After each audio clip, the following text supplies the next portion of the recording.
ṣùgbọ́n gẹ́gẹ́ bí olùròyìn ẹ bá advertise omi tẹ́ẹ̀dẹ̀ bá ìjọba sọ̀rọ̀ ìjọba ń rẹwà jẹ ni.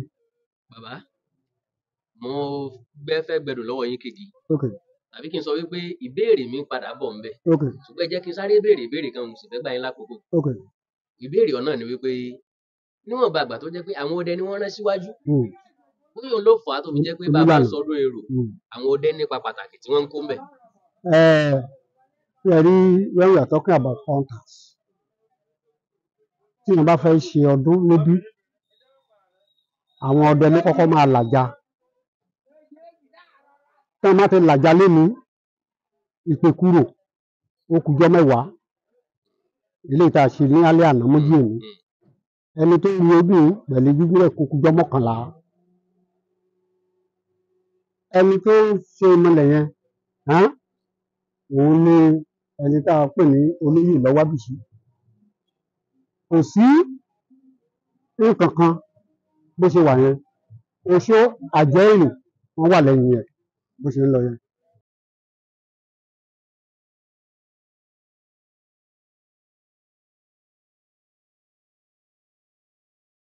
kí wàá lájọṣepọ̀ tó wà láàrin ìlú Ẹ̀rìn-Ìjẹ̀ṣà àti ìlú Iléṣà tó fi jẹ́ pé tá a bá ń sọdún orò Iléṣà máa nípa tó ń kó bẹ́ẹ̀. wọ́n gbọ́dọ̀ nípa tó máa kó orí ìdí ni pé àwa náà ti ṣe fún wọn ṣe fún mi kí n ṣe fún ọ lọ́pọ̀lọ́ ń ké lódò ìtorí pé ṣe mọ̀ pé ẹni tó ru kínní lérí tó fi ẹsẹ̀ rẹ̀ rìn láti bí lọ sí Iléṣà pẹ̀lú ẹ̀rí yìí ṣe mọ̀ pé wọ́n gbọ́dọ̀ compensate ẹ̀ wọ́n gbọ́dọ̀ dúpẹ́ lọ́wọ́ ẹ̀. ẹ gbọ́dọ̀ fẹ̀mí ìmoore. so bó ṣe rí nìyí.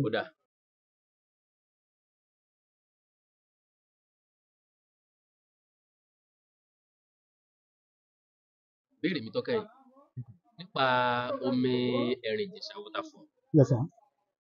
kí ni ẹ lérò wípé ó yẹ kíjọba ó ṣe tí wọn ò ṣe ọ̀nà wo la fi fẹ́ lójú sí tí ó fi di àpèwáwò tá a bá wò ó ẹ̀sìn ìgbàgbọ́ tá a mọ̀ sí kìrìsìtẹ́nì ẹ̀sìn mùsùlùmí tá a mọ̀ sí Islam wọ́n níbi tí wọ́n pè nílẹ̀ mímọ́ táwa gbàgbọ́ wípé ìnájú lọ ni ìlọfójú ló ń jẹ ni tó jẹ́ pé táwa náà bá nílẹ̀ Yorùbá oríṣiríṣi ẹ̀yà láti ìlú káàkiri wọ́n láǹfààní láti mọ̀ wá wò kí lẹ lérò pé ó yẹ kíjọba ó ṣe kí ló yẹ káwa kan kó ṣe fún ìgbélárugẹ.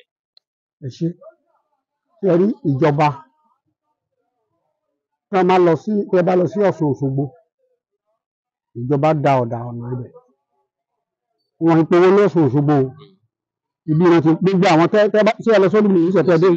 mi ì lọ lé ní mo ti lọ bẹ̀rẹ̀. gbogbo àwọn tó bá ti wá sódì mi they will collect 1,000 naira for each person. ìjọba dẹ̀ ló ń gbà. ìjọba ló ń gbà.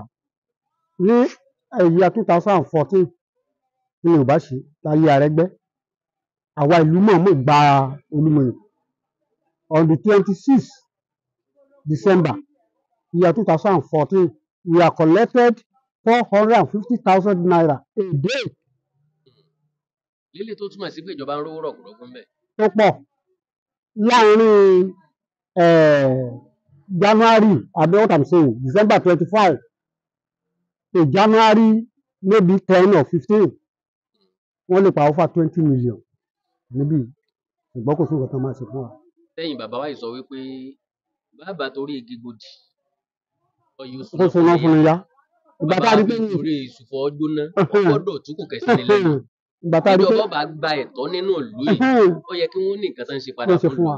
ìgbà tá a rí pé wọn ò ṣe nǹkan kan fún wa àgbà owó tá a gbà ń bẹ ṣùkúrù táwọn ọmọ wa ń lọ ó ń jò ìkòkò orin táwọn ìyá wa fi ń lọ ọkà lè gbé sí ibi tó ti ń jò owó tá a gbà yẹn òun la fi ṣe búlọ́ọ̀kù ṣùkúrù bíi 3 ó wà lára àwọn tí ìlú yàn tó ra páànù tó rà ṣó àti mọ́tí máwọn káfíńtà náà fi kan búlọ́ọ̀kù 3 tó ti yé ìjọba ìpínlẹ̀ Ọ̀ṣun wọn ò fẹ́ ràn wá.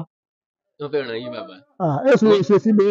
wọ́n fẹ́ ràn yín wọ́n lè má rèèyàn pé wọ́n ṣàkíyèsí èmi nígbàgbọ́ pé bá a ṣe ń sọ yìí ìjọba ń gbọ́ ìjọba dẹ̀ máa gbé ìgbésẹ̀ lé lórí. Ọlọ́run ajẹ́ kan gbọ́ ọ àdúpẹ́ àṣẹ Elédùmarè.